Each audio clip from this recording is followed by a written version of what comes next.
it's a lifetime appointment, and the court, deserves respect if it behaves in a respectful way, and to ignore all precedent and to make up theories of history, that behavior does not deserve respect.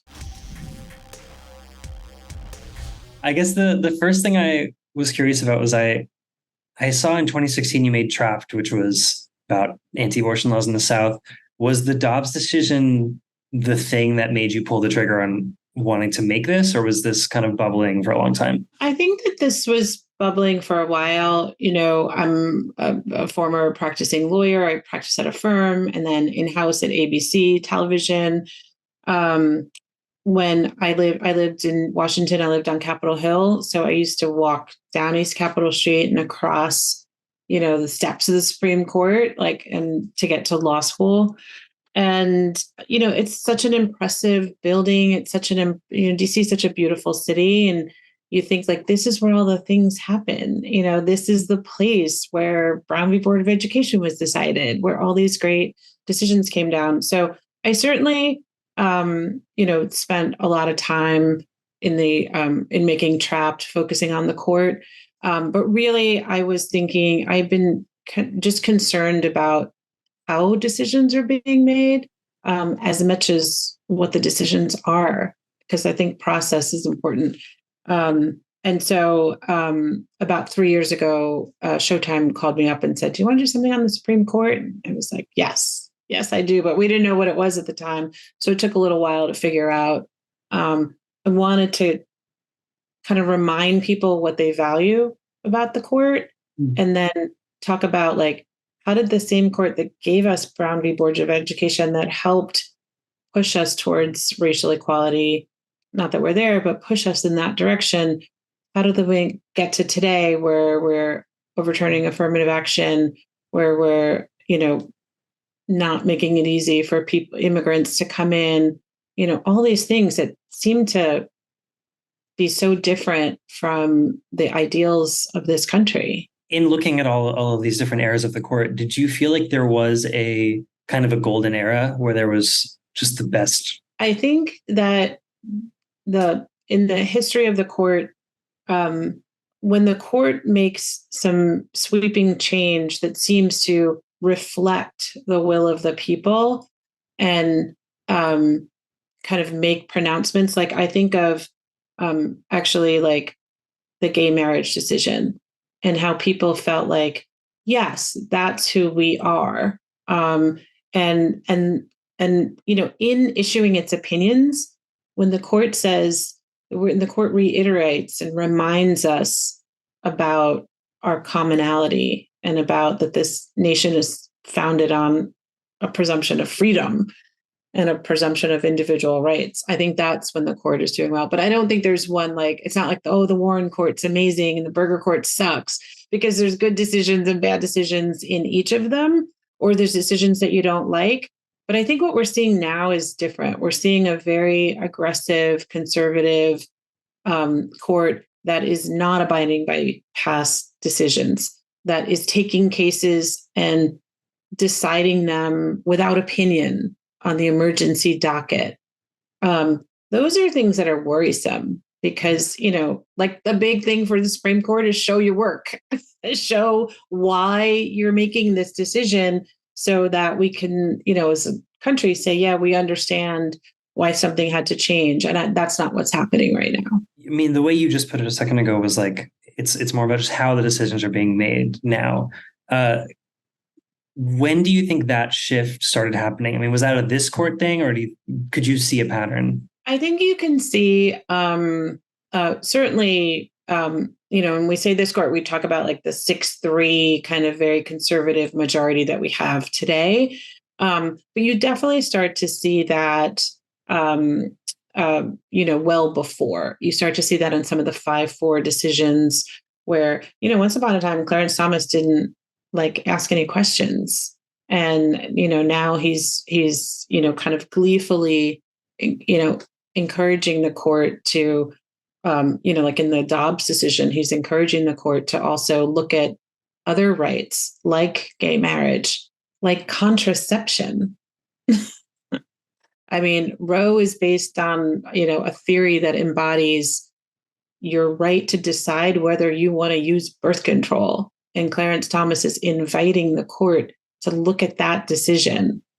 So, I think we certainly saw signs of the court departing. And I think that goes back even to like 2013 to Justice Roberts,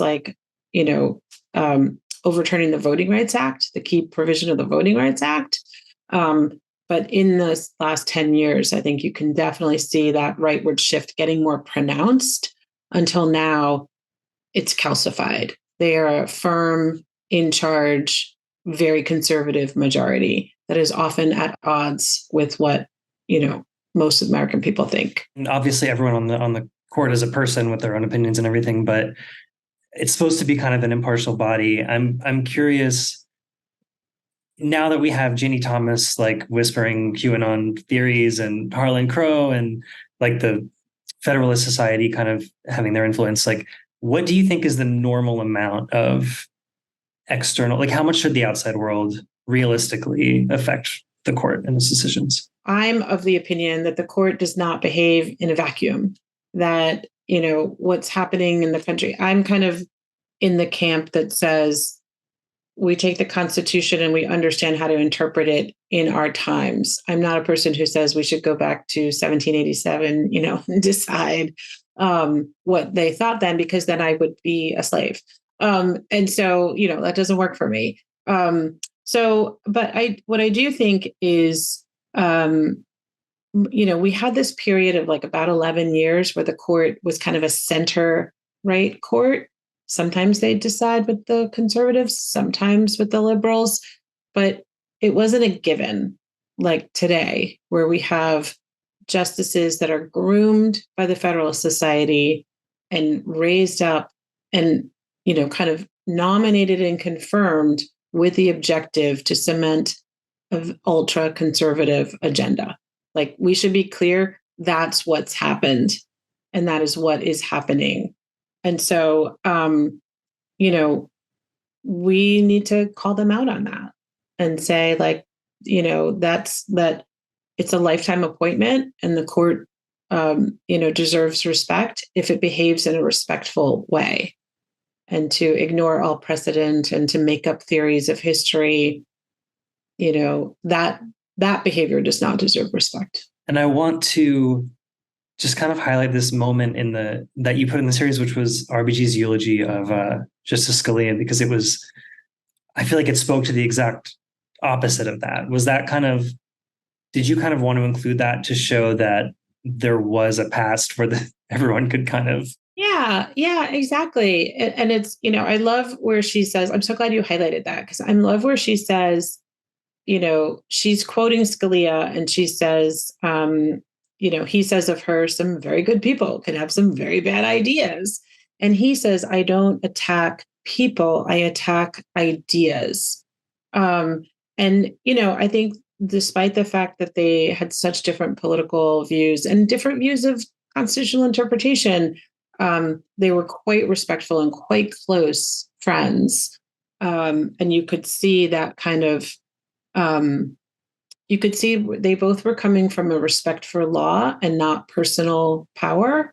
And I don't know that you can say that about Clarence Thomas. Obviously, this is your background, but as you were putting all of this together, did your thoughts on what the future of the Supreme Court should be change in any way? Like, are you now for term limits or expansion or anything like that? I think that I'm always wary of,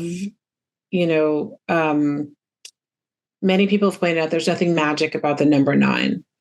At the same time, that's not written to our Constitution that we have 9 justices. We have one of the smaller courts in industrialized countries.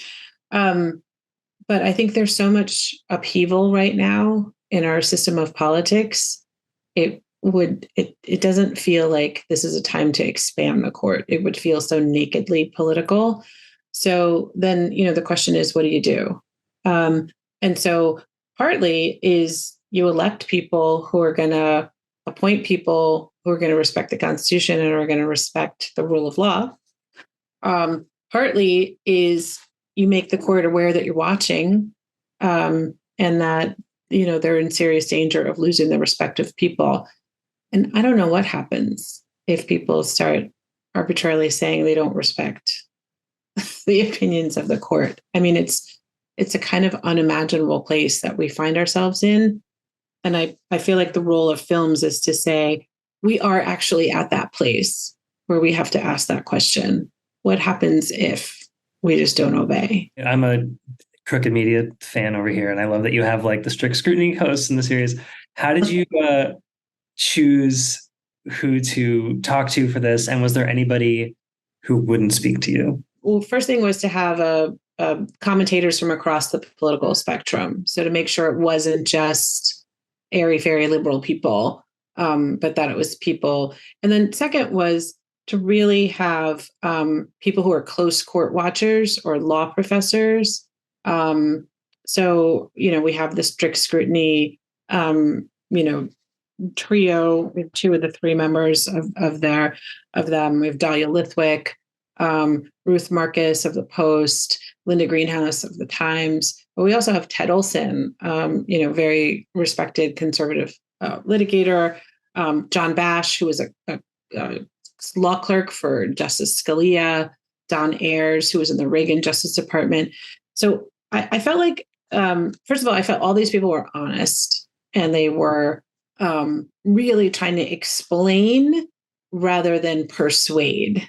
And I think it's important when you're making a film to try and get people who are not going to ignore facts, but are really trying to explain how they see things. And I particularly felt that with like John Bash. Like, I don't agree with Scalia's decision in the gun rights case, but I think John Bash makes a really good case for how you get to that opinion. And so I think that's important. There were a few journalists who said they couldn't talk to us because they felt like they were developing opinions and they didn't want to be in something that looked like an opinion piece. The person I really missed I missed obviously the voices of the justices. When we first started, which was about 3 years ago, I thought we had a shot at getting Justice Roberts because he's a historian. He's a person who cares about the image of the court, and he has spoken and lectured on court history. And so I maybe had this naive belief. And then so quickly things devolved over time that I thought, well, there's no way now he's gonna say anything. And then if Justice Roberts had spoken, I think some of the other justices might have, kind of agreed to speak. But so that didn't happen. And then Nina Totenberg, I really would have. She was like on book tour, and we just could never figure it out. But she's been such an important voice for so many people that I was really curious to ask her. And she shows up in all the footage, like with a microphone in somebody's face. And I just wanted to say, like, what were you thinking then? Or, particularly around Anita Hill. I mean, like she was, so instrumental in that coverage. So it's not that she wouldn't, but we didn't get her in time. I'm curious, if people watch this and something gets their like blood boiling for one reason or another, there are many, like, what do you think if someone like comes away from the series and wants to do something? Is it just make sure that you vote? Like, do you have any thoughts on how you want this to impact people? I think I really want people to do is pay attention and, pay attention going forward. But the voting piece is big. And not just voting in federal elections, but voting for school board, voting for your local town. That's what determines where your tax dollars go. If you're in a jurisdiction where judges are elected, those are historically low turnout elections. And so if you have an agenda, it's easy to mobilize your folks to get those people in. So thinking about that at the state level, a lot of where the protections for individual rights are going to be for the next probably 3 decades is going to be at the state level. And so you see, it's really important that more than 90% of Ohio State young people come out and vote to stop the ability to change, to codify protections for abortion rights. So it's really important that young people in Michigan came out, young people in Wisconsin came out. A lot of people are motivated by abortion, but there are a lot of other really big decisions that are being made. Can the EPA function while our planet is on fire? I think I would rather have, the EPA looking at climate policy than, Congress people with an agenda. So, that is, it's really important to make time for that. And I know, it feels like we have a lot of bad news, a lot. But so I hope people think like, no, the good news is like with kind of a fairly simple thing, spending a few hours getting educated on who is running for things, they can really make a big difference.